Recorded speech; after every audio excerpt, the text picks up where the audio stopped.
It turns out that Sable was closing the schools because there's a new Sinister Six.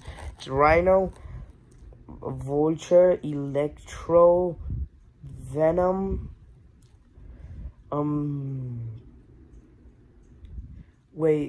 Rhino, Vulture, Electro, Venom, and then Scorpion, and then one mysterious person, right?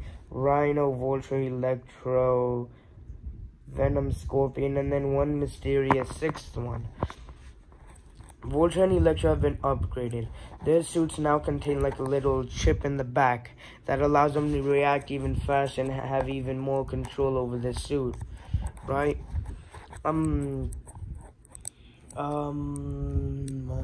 Yeah.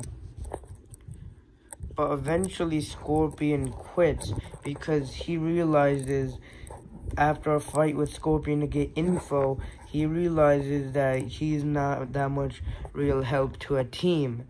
And then later that night, a break-in is reported at a nearby Oscorp facility. It's continuing a sand experiment. Basically, a test subject was used to merge with this mysterious sand they found, and they could control it. They could become it at any time and stuff, and they had the weaknesses jotted down. And it was stolen, and it was a little broken, but they had told everyone that no sand was stolen, so it should be fine. Except that Spider-Man found a recording of Norman Osborn saying that around a scoopful was found to be stolen, and they didn't want the public to worry about it. So yeah, boom. Sandman has replaced Scorpion. So yeah, Rhino and Vulture have that chip in them that allows them to control the suit even more and have faster reaction times. Spider-Man battles Rhino, and it's a draw. Like, Rhino for some reason is bent on causing destruction and then getting out of there instead of staying and fighting. Then Spider-Man analyzes his suit, and it's had upgrades, right? Like, now he can see in the dark way better. He's more immune to lightning. It's harder to get stuff like sand into his suit. A lot of heavy parts of his suit are replaced with a material that's strong but still very lightweight, you know. And then Spider-Man analyzes, and it also tells him that there's a chip inside Rhino's brain, and that it's intercepting a mysterious signal, and then it's feeding it right in a Rhino's part of the brain that tells him what actions to do. Okay?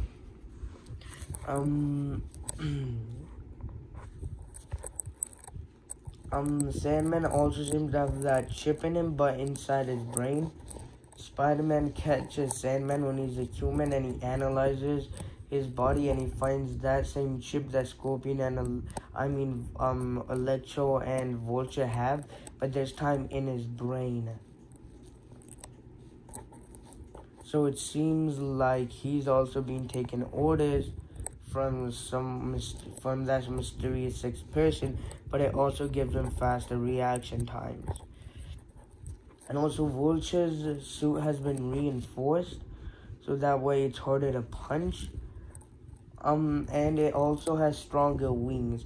Basically, the past models were focused on protecting his chest area, but what this mysterious person did was that they protected that part a little more, but they also protected the wings more, so that they're not as fragile. And basically, if the power, so basically, like, let's say this: if Spider-Man was like, and he was holding Vulture's wings, now what would happen is that Vulture could just put the main power source to the wings instead of his oxygen mask. So then that way it'd be like, and then Spider-Man would go flying with him. And also, there's also a little booster there.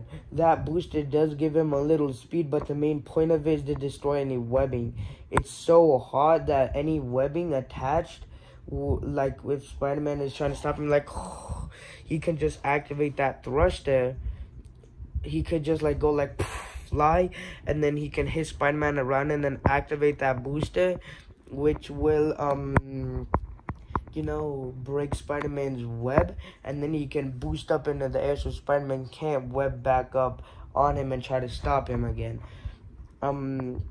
Electro's suit now has more cores, so yeah. So and he's also more durable now too. He actually has armor now, right? He has armor on his hands. Yeah, and why does Vulture have an oxygen mask? It's because Vulture couldn't go that high up in the air, right? But then that Mysterio, after Spider-Man's first battle with the Vulture, his mask is replaced with something else. It's like a little itty bitty mask, like you would see in a Vulture, you know. Except it's a little bit bigger, and it seems to have gray spots, a little gray spot here and here. So yeah, and then yeah, Electro has the armor on his body so he can take more hits. And he doesn't need those like boxes, you know, in the game where like you have to web up those boxes. He doesn't need that because of those cores. He doesn't need a power box. And he can also now absorb electricity. He can always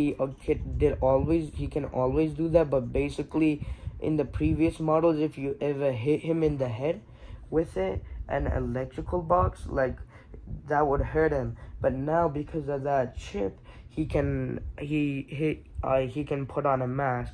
Basically, if he thinks he's about to be hit in the head with electricity, a mask will transform like it's not nanotech, it's like chung chung chung chung, and if he gets hit by it, that mask will absorb most of that electricity. And how does Vulture, you know, like get the power sources to switch into the wings instead of his oxygen? It's simple. What he does is that he just holds his fists. So Spider-Man doing that thing, all he does is this, like really hard, and then the suit will detect it and switch to that power source. And Sandman also has how do I say this? He's more resistant to water.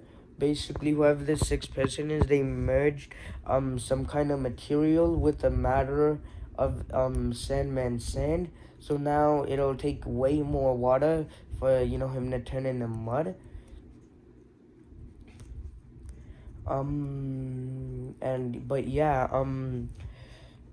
And now, and also Rhino is very immune to electricity because his suit just absorbs the energy, and he has like little thrusters in the back, you know, like big thrusters, not little.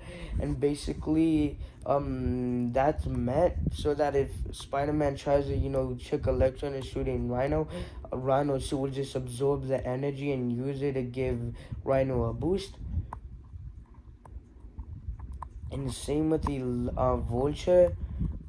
Basically what it'll do is that it'll give him more energy.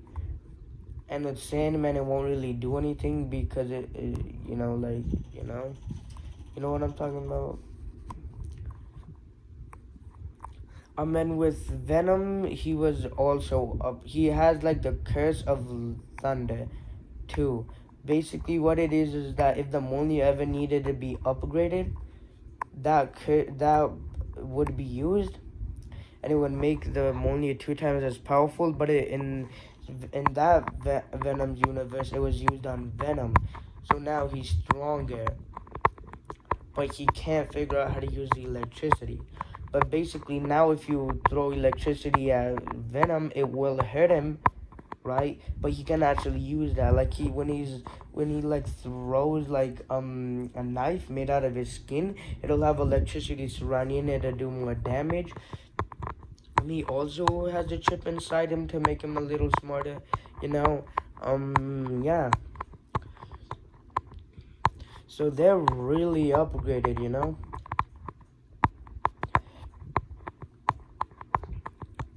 But Spider-Man also has an upgrade. Basically, Norman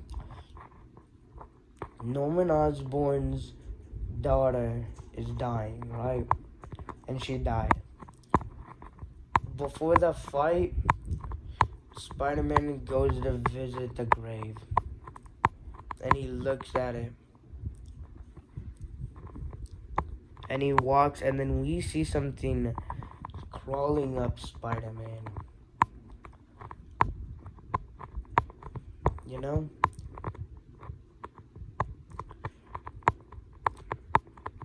And what could it be? Oh, it's a symbiote. A full-on red symbiote. No, how do I say this? It's a red and blue symbiote. Right? It crawls up Spider-Man, and then when he's in the battle, he's doing a good job, like he's fighting them, but even he knows that eventually they'll overpower him, and then that's when the suit kicks in, and he's like, I'm gonna enjoy this. And it allows him to actually do some pretty major damage. Basically, Electro shoots multiple cores on the outside a little. It's like right here and right here, like in the game, you know those little red circles? Those are the cores. So Spider-Man uses this new symbiote and uses its claws to damage those. So now there's only one core left in Electro's suit. Right? And then, but then all the other members aren't letting him get close to Electro. So Spider-Man has an idea. He gets on Vulture, and then he infects Vulture with the symbiote. And what he does is that he tricks Vulture's mind into thinking Electro is Spider-Man, and that the real Spider-Man is Electro. So then Vulture grabs Electro and hits him everywhere, and then eventually drops him from high up, and then we see Electro tumble, and then he falls under the ground, and then we see that core go everywhere and break, and then a huge bolt of electricity comes out, but it only hurts Electro, and he's like, ah! Right? But then eventually the symbiote wears off because whoever this sixth person is made an anti-venom. Basically, if Venom tried to infect one of the members, he would only do it for a short amount of time, like a couple seconds. But this is an upgraded version, heavily, that Spider-Man's using, so it can resist it for longer. So that's why, that took so long to kick in, right?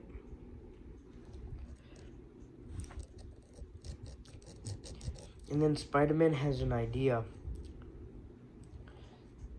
He goes to Electro's body and he scans his suit. And then he makes an attachment with his suit, right? Basically what it does is that it shoots like electricity, like it's a little mini blaster up there, like, and then it shoots a lot of electricity, like double the amount that Electro's suit does. Wanna know who he uses it on? Venom. Right? Because this Venom is very, very weak to electricity. Like, it'll pretty much total him with enough of it. So that's what he does. Basically, what he does to Rhino is that when he chases Rhino into a building, and then he gets out all the support beams, and then it falls on Rhino. And then they're at a power plant too. So then Spider-Man knocks up one of those, huge part that like gets out smoke on Rhino. So Rhino's trying to get up,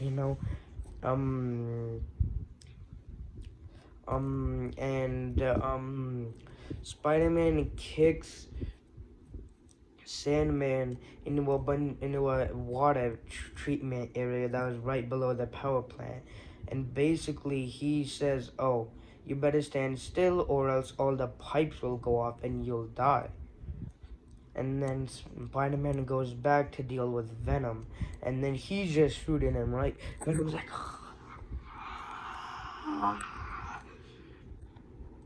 and you can even hear the screams, and it's still going. And in fact, it seems like every second it's getting stronger. Venom tries to fight back, but it's no use. He even tries to absorb the electricity, but it's too much. Right? Basically, whoever made it couldn't make it fully because, unlike Sandman who can go human, Venom can't. So it was really hard to make him fully immune to electricity or even as close as the others. So it's a really weak version of it for Venom, but that means that it can get overloaded really easily. That gadget that Spider-Man made overloads that device so much that it actually blows up, and he still keeps on using it. Right?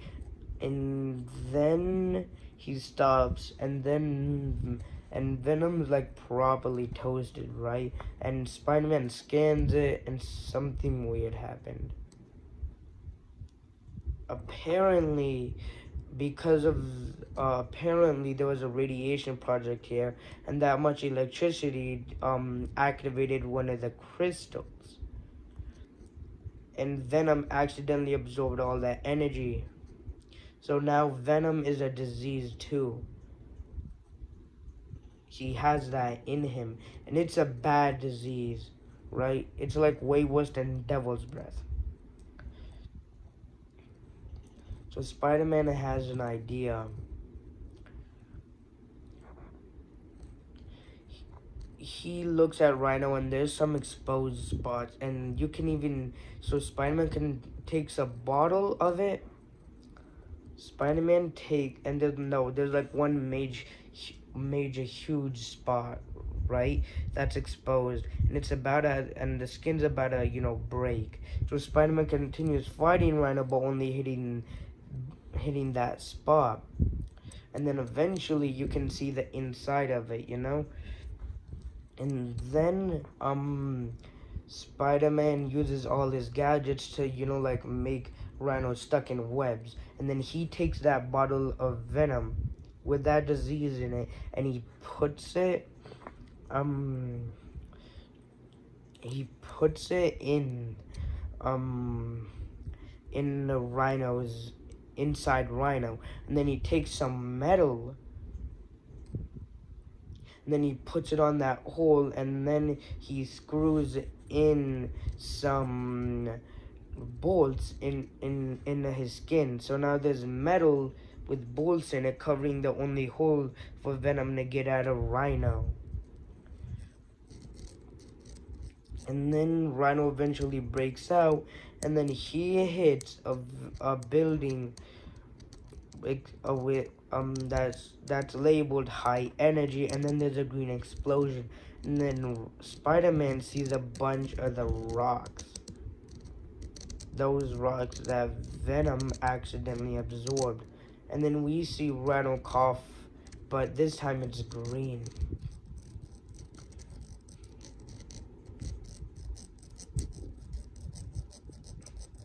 And then Vulture's coming back. Vulture's suit had an error, and now that it was fixed, he was coming back. Right? So Spider-Man quickly whipped up it's like a mini bomb. Basically, it's just like a TNT stick in the form of a ball, I would say, right? You would throw it, and it's like a little mini explosion, not too much. And when Vulture comes near him, he dodges it, and then he throws all of it on Vulture's suit. Basically, they stick on the stuff. So then when he gets near the crystals, like he activates them, and then boom, Vulture falls into the crystals, and then there's a couple left. So Spider-Man activates them, and then boom, Vulture also has that disease. And then Spider-Man has an idea. He takes the pipe's water source and he puts a bunch of the crystals in it. Right? So it's heavily infected with those crystals. He like crushes them and then he puts them in the water source, like all of the remaining ones. And then he activates he makes extra water go into the pipes, which eventually causes most of the pipes to break, including the ones that Sandman was trapped in. So now Sandman is being sprayed with water, and then he has an idea. He turns back human. But it's even worse now, because when he was in his sand form, he couldn't be infected. But now since he was in his human form, he was now being hit by all that water with all those crystals in it.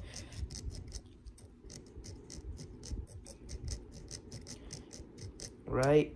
And then Sandman pulls out his last resort.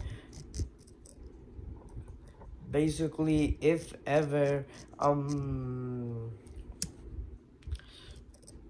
do I say this? It was to stop water from flowing, right? So, and it's a gadget that stops a bunch of pipes from bursting. And Sandman uses it, but Spider-Man uses his electronic device and shoots them, and it causes them to explode, and even more water is flowing at him. And then,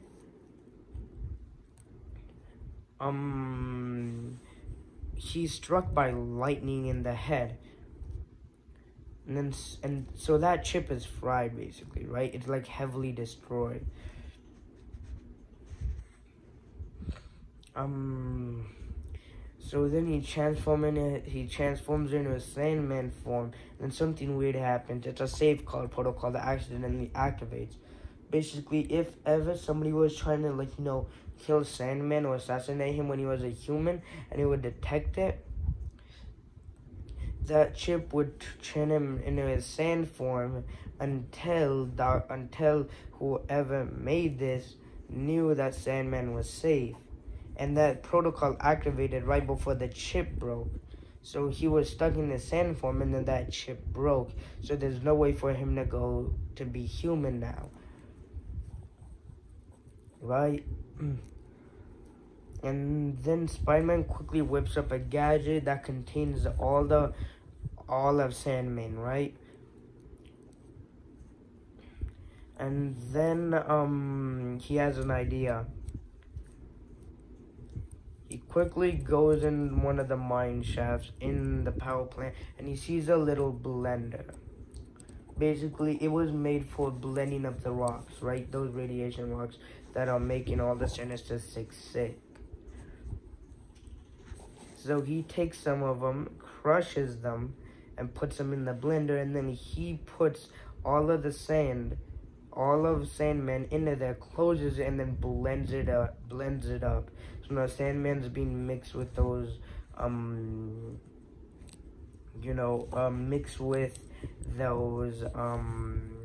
radiation rods.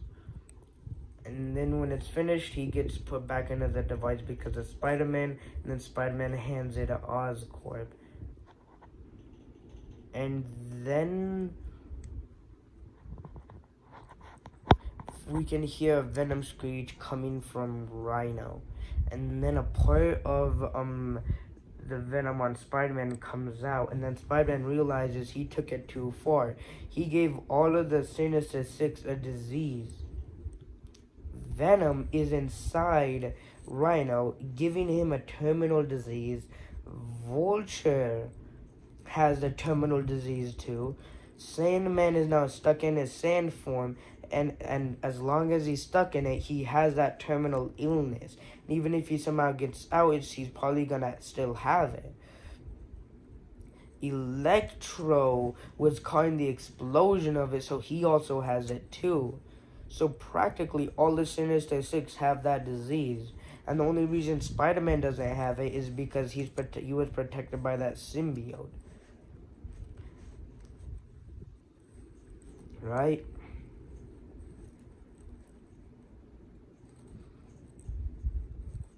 So Spider-Man thinks he should cure them. But how can he cure it? There's no cure. It's radiation poisoning. Basically what this virus does is that it's full radiation, right? Full radiation. And what it does is that it's so bad that it actually gives you a bunch of diseases. Like cancer. It gives you diseases like cancer. It gives you a lot of terminal diseases, right? Because that's what the rocks do. And if you still somehow survive, there's a theory that eventually it'll develop its own disease that's worse than all of them, and that'll finish you off. And Spider-Man can't cure cancer, so Spider-Man forgets about it. He realizes that there's only one person left. So Spider-Man goes to all their bodies and analyzes them. He goes to all the towers in New York City and connects it to the new device he made, and he tracks the signal. Right? He can't, but he almost gets it. He gets a lot of the information, but before he can truly reveal the identity, it's stopped. It gets jammed. But what it does is that it gives him the blood type, his hair color, and a bunch of that. So Spider-Man has an idea. Since he's still connected to all the radios, he would just need to connect to all the satellites, and then he would be able to track that person down.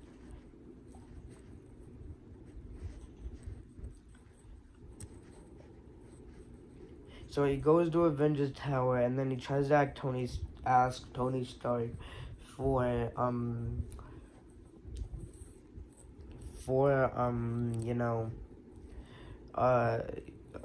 for permission to go on the satellites, but he says no, since there's no proof. There's very little proof that there's actually another guy. And that the only way to do it would be to outsmart him. So that's what he does. Basically, they had tried to team up in the past. Basically, Spider-Man was trying to upgrade Tony Stark's suit, and he gave him a little upgrades. But he also put in a voice command.